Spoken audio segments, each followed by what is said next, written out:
نبدأ بالفطار. المدينة المنورة فيها سوق ضخم هنا للأكل اسمه سوق الطباخة، واللي فيه مطاعم من جنسيات مختلفة، لكن أشهرها طبعا المطاعم اليمنية، واللي أكتر حاجة بتميزها هي عيش التميس ده. الفطار هنا زي ما انتم شايفين العيش اليمني مع الشيف زي ما انتم شايفين، العصوبة مع الحريقة مع اللحسة مع الصلصة الناشف مع الجبن. اسكندرية ولا؟ لا القاهرة. مطاعم مليانة يمنية. طبعا. الله ينور.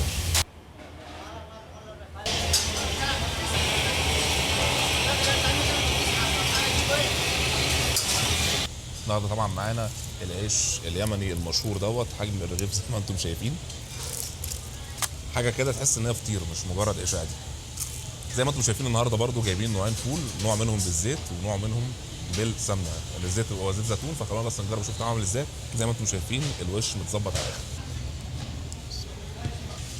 ده اللي بالسمنه، وطعم السمنه تحس ان هو سمن بلدي، الله اعلم هو بلدي ولا تقليد، بس الطعم بتاعه سمنه بلدي بالظبط. خلونا نجرب اللي بزيت الزيتون.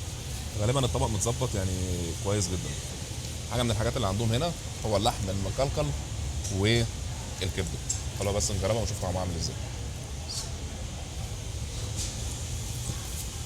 انا بس نشوف اللحم المكلكل دوت بيقول ايه. الفطار مختلف وتقيل على فكرة، لكن كويس جدا لو قدامك يوم طويل زي النهاردة. خلونا نختم بشاي الكرك دوت ونقوم علشان نبدأ يومنا.